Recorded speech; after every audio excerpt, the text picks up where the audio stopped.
जास्तीत जास्त राष्ट्रवादी काँग्रेस पक्ष सदस्य नोंदणी करून पक्षाची ताकद वाढवा. आमदार आशुतोष काळे. नागरिकांच्या समस्या व अडीअडचणी सोडविण्यासाठी राष्ट्रवादी काँग्रेस पक्ष व पक्षाचे कार्यकर्ते नेहमीच पुढे असतात. पुढे राहण्याची ही परंपरा सदस्य नोंदणी अभियानाच्या माध्यमातून कार्यकर्त्यांनी प्राधान्याने राबवून पक्षाची ताकद वाढवावी. आपल्या पक्षाचे जास्तीत जास्त सदस्य हीच पक्षाची खरी सशक्ती आहे. त्यासाठी सर्व कार्यकर्त्यांनी पक्षाच्या सदस्य नोंदणी अभियानात मतदारसंघातील जास्तीत जास्त सदस्य नोंदणी करून राष्ट्रवादी काँग्रेस पक्षाची ताकद वाढवावी असे आवाहन आमदार आशुतोष काळे यांनी केले आहे. विधानसभा निवडणुकीत नेत्रदीपक कामगिरी करणाऱ्या राष्ट्रवादी काँग्रेस पक्षाच्या अजितदादा पवार गट वतीने कोपरगाव मतदारसंघात पक्षाची ताकद वाढवून पक्षाचे नेते व राज्याचे उपमुख्यमंत्री नामदार अजितदादा पवार यांचे हात बळकट करण्यासाठी आमदार आशुतोष काळे यांच्या मार्गदर्शनाखाली कोपरगाव येथे राष्ट्रवादी काँग्रेस पक्ष सदस्य नोंदणी अभियानाचा शुभारंभ आमदार आशुतोष काळे यांच्या हस्ते करण्यात आला. या प्रसंगी राष्ट्रवादी काँग्रेसचे जिल्हा अध्यक्ष कपिल पवार, राष्ट्रवादी काँग्रेस पक्षाचे पदाधिकारी, माजी जिल्हा परिषद पंचायत समिती सदस्य, माजी नगरसेवक कर्मवीर शंकरराव काळे, सहकारी साखर कारखाना व संलग्न संस्थांचे चेअरमन, व्हाईस चेअरमन, संचालक व कार्यकर्ते मोठ्या संख्येने उपस्थित होते.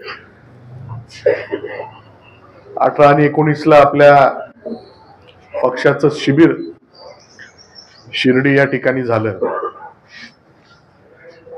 माझा नियोजित दौरा असल्यामुळं दादांची परवानगी घेऊन मी त्या ठिकाणी उपस्थित राहू शकलो नाही.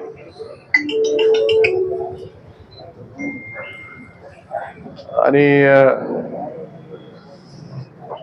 तसे ते शिबिर खुर्ची द्या.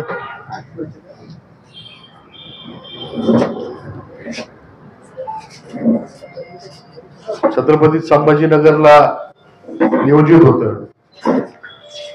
हॉटेलच्या काही अडचणीमुळं त्या ठिकाणी ते करणं शक्य झालं नाही. म्हणून अचानक आपल्याला त्या शिबिराची तयारी आपल्याला करायला सांगितली गेली.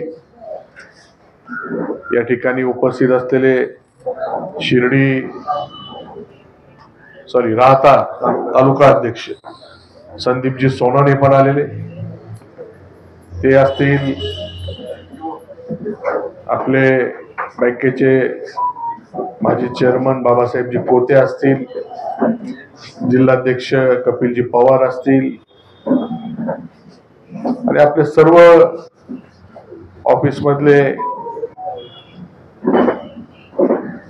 आपले अधिकारी आहेत. या सगळ्यांनी मिळून आणि आपल्या सर्व पदाधिकाऱ्यांनी मिळून त्या शिबिराचं नियोजन केलं. सगळं त्याचं व्यवस्थित पाडण्यासाठी जी काही गोष्ट गरजेची आहे ती त्या ठिकाणी केली आणि अतिशय चांगलं शिबिर आपल्या पक्षाचं त्या ठिकाणी झालं. त्या शिबिरामध्ये आपल्याला दादांनी एक दिशा दिली. आपल्याला पुढे पक्ष कशा पद्धतीने वाढवायचा आहे, पुढे येणाऱ्या स्थानिक स्वराज्याच्या निवडणुका असतील त्या कसे सामोरे जायचे, प्रत्येकाने जबाबदारी उचलून त्या ठिकाणी कार्यकर्ते घडवण्याचं काम त्या ठिकाणी करायचं. आपले सभासद वाढवायचे. आपले तालुका अध्यक्ष असतील, त्यांनी चांगलं उदाहरण आपल्याला दिलेलं आहे. का आपल्याला सभासद नोंदणी करायची, पूर्ण कुटुंबाची का करायची, बरोबर. आज प्रत्येक जण सोशल मीडिया असेल आपल्या मोबाईलवर पाहतोय आणि प्रत्येक जण आपलं आपलं मत त्या ठिकाणी बोलतो. त्याच्यामुळे एका घरामध्ये एका पक्षाचा विचार सगळ्यांमध्ये असेलच असं आपण म्हणून काही चालणार नाही. आणि म्हणून प्रत्येकापर्यंत जाऊन आपल्याला आपले पक्षाचे विचार छत्रपती शिवाजी महाराज, शाहू महाराज, महात्मा ज्योतिबा फुले, डॉक्टर बाबासाहेब आंबेडकर या विचारधारेवर आपला पक्ष त्या ठिकाणी पुढे काम करतोय. तसेच आपले महाराष्ट्र राज्याचे माजी मुख्यमंत्री यशवंतरावजी चव्हाण साहेब यांचा आदर्श आपल्या समोर आहे. या सर्व विचारधारेवर आपला पक्ष त्या ठिकाणी काम करतोय. मग हे विचार आपल्या प्रत्येक मतदारांपर्यंत पोहोचून किंवा प्रत्येक नागरिकांपर्यंत पोहोचून त्यांना आपल्या पक्षाचा विचार पटवून देण्याचं काम आपण सर्वांनी करायचंय. जास्तीत जास्त सभासद नोंदणी आपली झाली पाहिजे. आपली विधानसभेची निवडणूक झाली, आपण निवडणूक कशी जरी झाली असती आपण जिंकणारच होतो. त्याच्यामुळे त्या बाबतीमध्ये माझी काही शंका नव्हती. आता ज्या गोष्टी आपल्याला अपेक्षित नव्हत्या त्या झाल्या. थोड्या वेळ तुम्ही थोडे रिलॅक्स झाले. आता काय फार काय, पण आता ज्यावेळेस परिस्थिती बदलते त्याच्यानुसार आपण त्या ठिकाणी त्या परिस्थितीचा फायदा घेतला पाहिजे. थोडीशी स्ट्रॅटेजी बदलली पाहिजे. म्हणून आपण त्या पद्धतीने सर्वांनी थोडासा बदल करून घेतला. आम्ही सर्वच जे प्रमुख पदाधिकारी असतील सर्वांबरोबर चर्चा करून आपण कुठेही कमी पडता कामा नये. आपल्या मागे इतिहास होता. कर्मवीर शंकररावजी काळेसाहेब 1996 ला लोकसभेची निवडणूक झाली. ठीक आहे, आता लोकांचा त्यावेळेसचा विषय वेगळा होता. ती लोकसभेची निवडणूक ही विधानसभेची. आपल्याला निवडणुकीच्या पद्धतीने झाली पाहिजे. म्हणून त्या पद्धतीने आपण सर्व गोष्टी करायच्या. प्रत्येकाने प्रत्येक मतदारापर्यंत जायचं आणि आपलं काम त्यांना सांगायचं. आपण विषय आपल्या प्रत्येकापर्यंत पोहोचवण्याचं काम केलं. आणि प्रमुख पदाधिकारी सगळीकडे फिरत होते. माझ्यासह चैताली असेल, आपले सर्व आपले अशोक दादा असतील, हे पण, आणि सर्व आपल्या पद्धतीने त्याच्या संपर्कात असतील लोकांशी प्रत्येकाला सांगत होते. आणि प्रत्येकाने त्या ठिकाणी झटून काम केल्यामुळे एवढं मोठं मताधिक्य मला आपल्याला मिळू शकलंय असं मला वाटतं. आपण काय त्याच्यावर फार मिळालं नसतं. प्रत्येकाने मेहनत घेतली म्हणून हे सहज त्या ठिकाणी शक्य झालं. आता आपली जबाबदारी वाढलेली, एवढं मताधिक्य मिळालेलं आहे. ठीक आहे, आपण आता झालेल्या मतदानामध्ये 10% लोक सोडून देणार होतो. ते काय थोडे 20% वर गेले ते लोक. 80% लोकांनी आपल्याला मतदान केलेलं. पण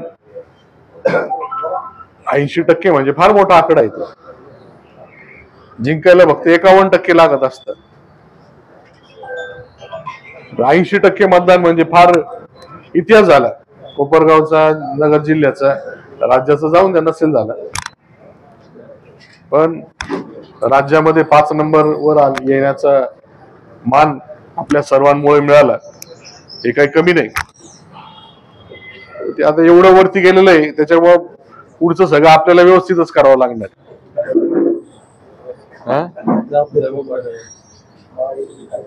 त्यामुळे सभासद नोंदणी असेल, जिल्हा परिषद, पंचायत समिती, नगरपालिका, पुढच्या सर्व जे काही निवडणुका पुढे येणार आहे, अध्यक्ष, आपल्याला त्या पद्धतीने तुम्हाला जरा त्या गावामध्ये जावं लागेल. आता तसं चालणार नाही.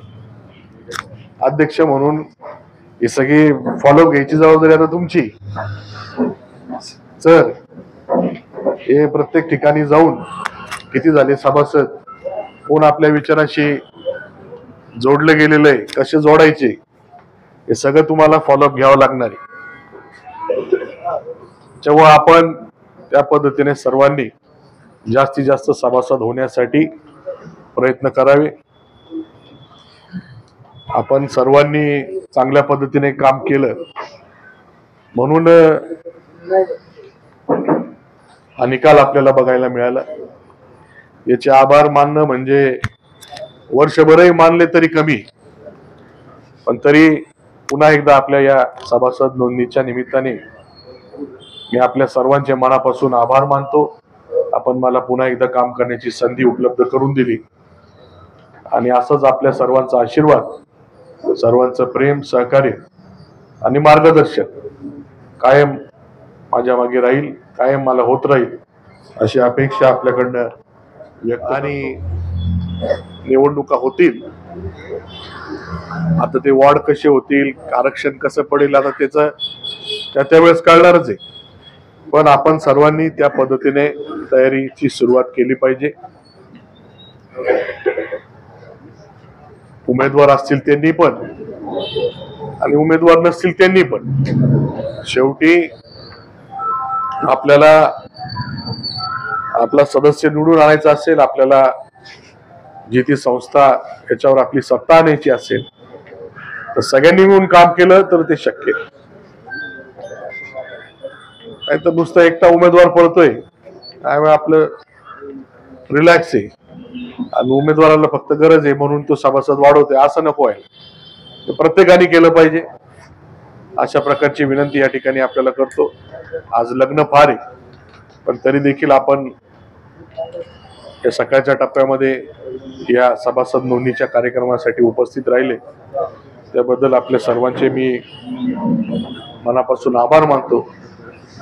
आणि आता हे रुटीन थोडंसं काय झालं असेल, निवडणुका 2, 2.5, 3 महिने आपलं चाललं सगळी प्रक्रिया ते, आणि नंतर एक सरकार बनायला महिना थोडासा वेळ झाला.